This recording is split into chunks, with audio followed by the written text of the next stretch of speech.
Next up, moving on to chapter 11 of the phase, and this chapter is titled Useful Tips.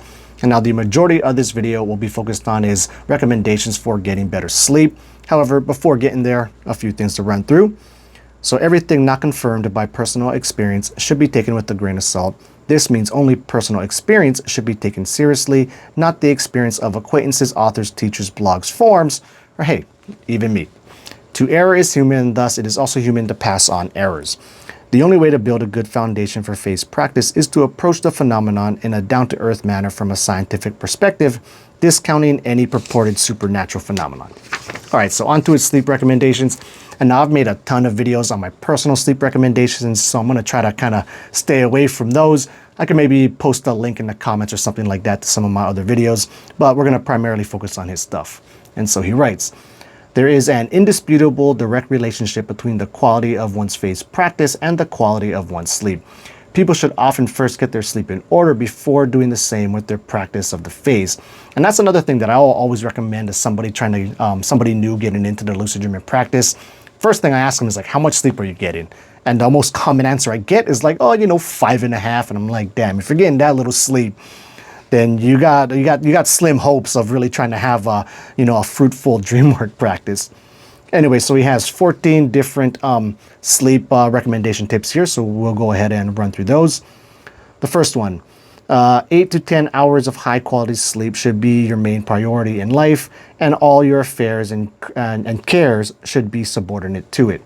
2, go to bed no later than 8 to 9 hours before you plan to wake up.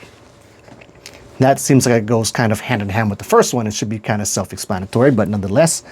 Number 3, turn off any bright lights in your home at a half hour before bedtime. And something I like to do is even as I'm brushing my teeth and taking my shower before bed, I like to keep that as dark as possible as well. Just kind of, gets me in the mood better.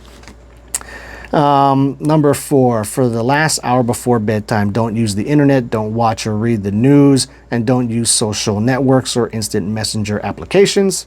Makes sense. 5, before going to bed, read nothing but works of literature and watch nothing but movies. Interesting. Now, I can kind of see how that might influence you to get some kind of cool, awesome dreams. But as far as watching movies, I don't think that's necessarily that bad of a thing. But I wouldn't think it's probably that positive for your sleep either. It kind of gets to the whole light thing, right? Even if you're in a dark room, but you're watching a bright TV blasting all this bright blue light in your eyeballs, seems like it could still kind of mess with your melatonin and screw things up, but whatevers. Number 6, go to sleep at the same time every day. Number 7, if possible, take a daytime nap of at least 15 minutes. And I'm a huge lover of naps. It's one of my favorite things to do. And actually, one of the things that really helped me out with taking naps, because I used to not like to take naps at all because I felt like it would make me have a hard time going to sleep at night. But once I really got my whole hypnagogic meditation, get down to stage 1 of sleep thing, hang out there and stay there purposefully, now taking naps are awesome, right? Because the typical recommendation you'll hear out there is something like 20 minutes. And that's great because it gives you time to fall asleep, but then it's short enough that by the time you wake up and your alarm goes off, you shouldn't be in deep sleep, stage 3, 4 stuff. And that's really the main thing you want to avoid when taking a naps. You don't want to get up in that stage. So if you sleep for 1 hour, you're probably going to be in stage 3, 4 stuff, or maybe even in REM, but typically you would like REM to be completely over before you wake up, which is why the 20-minute thing is good. 50 minutes here, solid as well. But if not that, then you just basically want to do a full 90 minutes essentially. Let yourself go through an entire sleep cycle all the way through REM. You have your natural light awakening, back into stage 1 stuff, and then you get up, and that's a good way. That's the best way to nap, but who has an hour and a half, but really probably more than that because you got to give yourself time to fall asleep. So probably more like an hour and 45 minutes. So who has that kind of time in the middle of the day to, nap consistently? 8, at night and in the evening, the light in your bedroom should be quite dim. The light in your bathroom should be quite dim.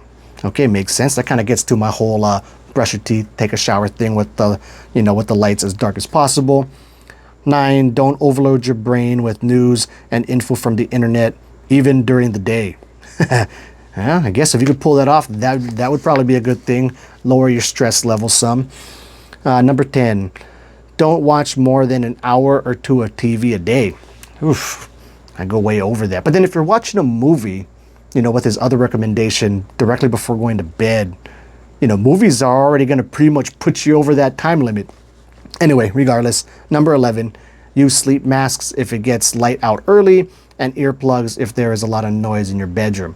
Now, the whole earplug things has been like the best addition to my sleep practice that I've done in years. I mean, was maybe like the last 3 years or so I started sleeping with earplugs. Absolutely love it. I also like sleeping with something over my eyes.